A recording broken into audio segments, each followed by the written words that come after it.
요한복음 8장 29절의 말씀입니다. 나를 보내시니가 나와 함께 하시도다.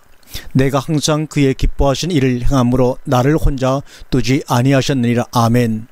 이 본문의 말씀을 가지고 나와 함께 하시도다라는 제목으로 함께 생명의 양식을 나누도록 하겠습니다.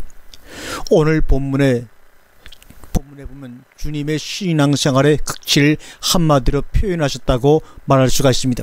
신앙생활의 극치, 이게 무슨 말일까? 나를 보내신 아버지께서 나와 함께 하시도다입니다. 그 이상 바랄 것이 무엇이겠습니까?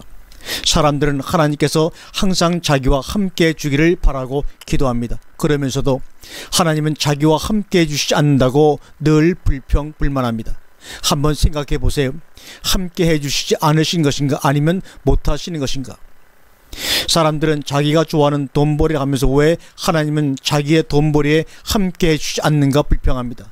함께 하지 않으시는 것인가, 못하시는 것인가? 아니, 하나님께서 돈벌이나 하고 계시면 좋겠습니까? 오늘 본문은 왜 하나님께서 주님과 함께 하셨는가를 잘 설명해 주고 있는 본문입니다. 내가 그의 기뻐하는 일을 행함으로 기뻐하는 일을 항상 행함으로 라고 말씀하고 계십니다. 함께 해주신 것이 아니라 함께 하신 것입니다. 특혜 융자가 아니라 일반 은혜입니다. 함께 하실 수 있도록 하신 것이 아니라 함께 아니할 수 없도록 하신 것입니다. 그분의 기뻐하신 일만 항상 하고 있는데 어떻게 가만히 내버려 두고 혼자 계실 수가 있겠는가? 하나님을 끌어오려고 애쓰지 말고 하나님께서 오시지 않으면 못 견디게 하시라 하는 말입니다. 내가 항상 그의 기뻐하신 일을 행함으로입니다. 문제는 그의 기뻐하시는 일입니다. 내가 기뻐하는 일이라면 아무 문제가 없겠는데 그게 그렇지 못한다는데 모든 문제가 발생이 되죠. 사람들은 하나님을 생각을 할 때 언제나 자기식에 맞는 하나님을 그리고 생각을 합니다. 예를 들면 소송 사건에서 원고는 원고의 입장의 하나님을, 피고는 피고 입장의 하나님이시길 원합니다. 그렇기 때문에 하나님은 어느 편에도 서실 수가 없게 되는 것이죠. 그러면 어떻게 하는 것이 가장 공의로운 방법입니까? 양편 다 하나님의 기뻐하신 뜻을 생각하면 되는 것이고, 또 그럴 수밖에 없습니다. 하나님의 뜻대로 하려는 자에게는 하나님의 심판이란 있을 수가 없습니다. 다만 자기 생각과 욕심대로 하려는 자들은 자신의 생각이 옳은가 그른가를 심판받을 수밖에 없지요. 그 심판은 하나님이 원하시는 일이 아니라 자기 자신의 원함일 것입니다. 성경 역사는 사람의 생각이냐 하나님의 기뻐하심이냐 하는 문제의 연속이라고도 생각해 볼 수가 있습니다. 우리가 한번 창세기로 돌아가서 에덴 동산의 사건을 살펴보도록 하겠습니다. 아담이 생명과를 먹는 것은 당연한 일이지 잘한 일이라고 할 수가 없는 것입니다. 그것은 하나님의 작정된 뜻이었습니다. 당연히 그랬어야 했고, 그랬다고 해서 하나님이 기뻐하시거나 칭찬해 줄 일이 아니었습니다. 아담이 선악과를 먹는 것은 아담의 입장에서는 잘못한 것이 아니었습니다. 아담은 자기가 좋은 대로 그리고 하고 싶은 대로 행했을 뿐입니다. 하나님같이 되고 싶은 것이 무엇이 그리 큰 잘못인가?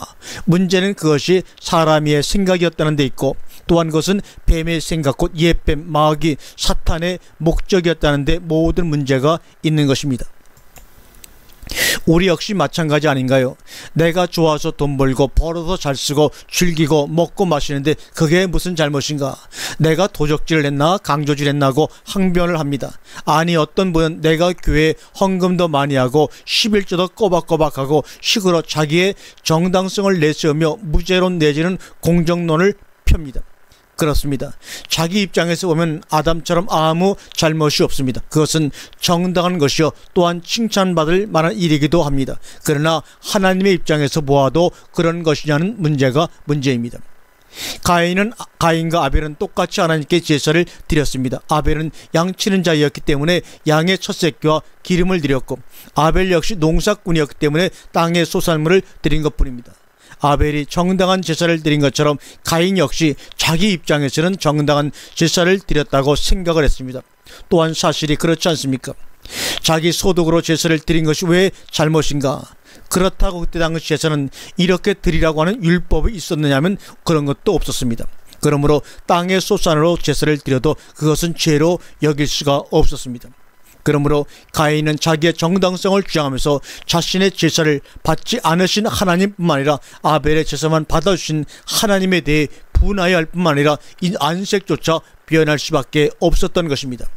우리도 마찬가지 아닌가요? 소득의 11조를 드리라고 해서 술 장사한 사람은 술 소득의 11조를 드렸고 담배 장사한 사람은 그 소득의 11조를 드렸습니다. 무엇이 잘못인가? 술 장사 돈으로 성전을 지었다 해서 잘한 것도 잘못한 것도 없고, 그런 11조로 교회를 유지한다고 해서 잘한 것도 잘못한 것도 없습니다. 다만 하나님의 기뻐하심이 무엇이냐가 항상 그냥 문제로 남아있을 뿐입니다. 노아는 하나님의 기뻐하신 일을 했을 뿐이고 그 당시 사람들은 자기 기뻐하는 일을 했을 뿐입니다. 역시 홍수도 하나님의 작정과 기쁘신 뜻대로 집행되었을 뿐이고 사람들은 애정된 홍수에 죽은 것뿐입니다. 하나님은 하나님의 기뻐하신 일을 노아에게 지시하신 것뿐이고 노아는 그 일을 말씀대로 준행했을 뿐입니다. 노아가 특별히 잘한 것도 없고 사람들 입장에서 보면 특별히 잘못한 것도 없습니다. 노아 홍수는 그들 입장에서는 아닌 밤중에 홍두깨였습니다. 그래서 죽어가면서 하는 말이 하나님 너무하십니다. 항상 그렇습니다. 하나님은 하나님 기뻐하신 일만 하시고 또 그러실 수밖에 없지요. 사람 역시 사람의 입장에서 기뻐하는 일을 할 수밖에 없고 또 하고 있는 것입니다. 그런데 언제나 하나님의 기뻐하심이 사람의 기뻐함을 능가하고 이기신다는 것입니다. 그러므로 항상 손해보는 것은 사람 편입니다. 다만 사람의 기뻐함이 하나님의 기뻐하심과 일치되는 자만 살아남습니다. 운이 좋아서일까? 그럴까요? 바벨탑의 사건을 보세요. 바벨탑은 사람의 기뻐함의 결정체입니다. 문제는 그것이 하나님의 기뻐하심이 아니었다는 데 있습니다. 누구의 기뻐함이 성공하고 누구의 기뻐함이 실패했는가? 그러면서도 인간은 계속해서 손해나고 실패할 짓만 계속하는 것입니다. 뿐만 아니라 자신들은 한 번도 그것이 잘못이라고 생각해 본 적도 없고 생각할 필요조차도 느끼지 않습니다. 아니 오히려 공로를 인정해달라고 하나님 앞에 훈장 결제 서류를 들이다 밉니다. 그러면 도대체 당신이 주장하고 있는 하나님의 기뻐하심이란 무엇을 말하느냐 하고 묻고 싶을 것입니다.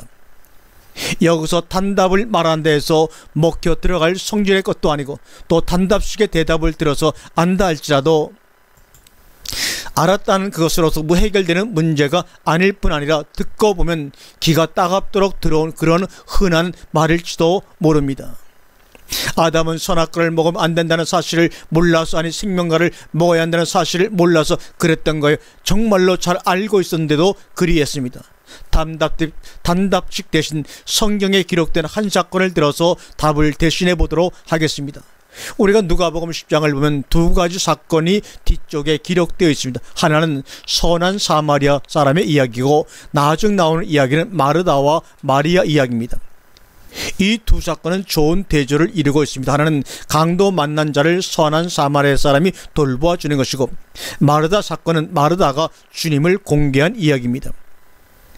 흔히 자비를 베풀라가 마르다의 공개로 이해하고 있고 실행되고 있습니다.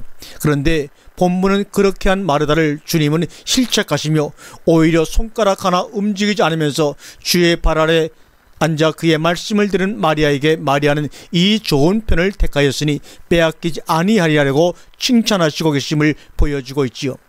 분명히 마태복음 15장의 양과 염소의 비유에서는 내가 줄일 때 너희가 먹을 것을 주었거라고 하셨는데도 말입니다. 어떻게 된 것입니까?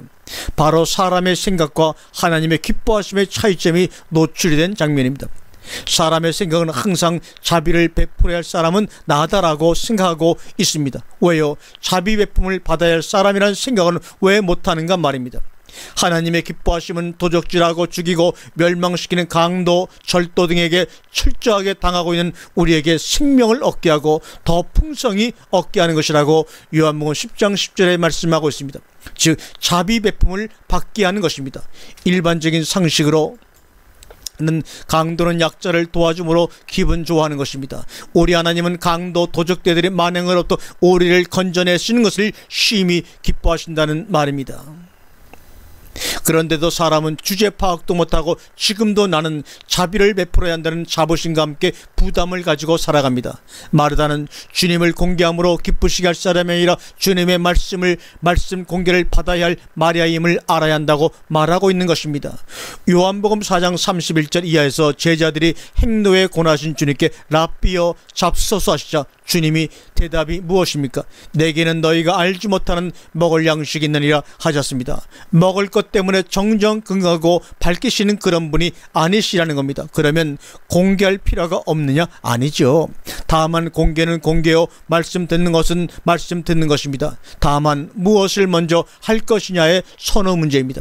주님은 분명 너희는 먼저 그의 나라와 그의 의를 구하라고 하셨습니다. 그런데 사람들은 그 나라 그 의는 관심이 없고 그리하면 이 모든 것을 너희에게 더하시리라에만 관심을 쏟으면서 그 나라 그의 의를 구하는 채만 하고 있을 뿐입니다. 그러나 그 나라 그 의가 내 것이 되기 전에는 절대로 이 모든 것은 더해지지 않을 뿐만 아니라 더해질 수도 없는 것들이라는 사실을 분명히 알면 더 이상 헛수고는 아니할 것입니다. 이 모든 것은 그 나라와 그 의와 함께 오는 모든 것들이라는 사실을 새삼 명심해야 할 것입니다. 내가 항상 그의 기뻐하신 일을 행함으로 나를 혼자 두지 아니하셨느니라고 요한복음 8장 29절에 선포합니다. 끝으로 주님의 신앙생활을 살펴보세요. 28절은 분명히 내가 스스로 아무것도 하지 아니하고 오직 아버지께서 가르치신 대로 이런 것을 말하는 줄도 알리라 하셨습니다. 적어도 주님은 아버지의 제자이셨습니다. 그리고 가르치시는 대로 말하고 전했습니다. 아무것도 스스로 하지 아니하셨다 이 말입니다. 요한복음 8장 26절에서 나를 보내신 이가 참되심에 내가 그들에게 들은 그것을 세상에게 말하였노라 하셨고, 특별히 요한복음 14장 최후의 만찬 강화에서는 10절에서 내가 너희에게 이르는 말이 스스로 하는 것이 아니라 아버지께서 내 안에 계셔 그의 일을 하시는 것이라고 하시면서 계속해서 내가 아버지 안에 있고 내가 아버지께서 내 안에 계심을 믿으라. 그렇지 못하겠거든 행하는 그 일로 인하여 너희는 나를 믿으라고 하실 뿐만 아니라 12절에 내가 진실로 너희에게 이르노니 나를 믿는 자는 나의 하는 일을 저도 할 것이요 또한 이보다 큰 것도 하리니 이는 내가 아버지께로 감이니라고 말씀하고 있습니다. 요한복음 7장 17절에서 사람이 하나님의 뜻을 행하려 하면 이 교훈이 하나님께로서 왔는지 내가 스스로 말함인지 알아야 할 것을 말씀하시며, 계속해서 18절에는 스스로 말하는 자는 자기 영광만 구하되 보내신 이의 영광을 구하는 자는 참되니 그 속에 불의가 없다고 단정지어 언급하셨습니다. 베드로 사도는 그의 베드로후서 2장 2절과 3절에서 실제로 진리의 도가 해방을 받을 것이요 저희가 탐심을 인하여 지은 말을 가지고 너희로 이를 삼는다고 경고하고 있습니다. 오늘 본문의 다음 절은 이렇게 쓰고 있습니다. 그러므로 예수께서 자기를 믿은 유대인들에게 이르시되 너희가 내 말에 거하면 참 내 제자가 되고 진리를 알지니 진리가 너희를 자유케 하리라고 말씀합니다. 참 내 제자, 그것은 뭡니까? 내 말에 거하는 자입니다. 그러나 요한복음 8장 37절은 나도 너희가 아브라함의 자손인 줄 아노라. 그러나 내 말이 너희 속에 있을 것이 없으므로 나를 죽이려 하는도다라고 말씀하고 있습니다. 이 말씀을 현대식으로 풀어서 의역을 하자면 나도 너희가 기독교인인 줄 아노라. 그러나 내 말이 너희 속에 있을 것이 없으므로 나를 죽이려 하는도다. 로마서 9장 16절의 말씀을 우리가 전함으로 오늘 말씀을 끝내려고 합니다. 그런즉 원하는 자로 말미암음도 아니요 다른 박질하는 자로 말미암음도 아니요 오직 긍휼히 여기시는 하나님으로 말미암음이니라. 아멘.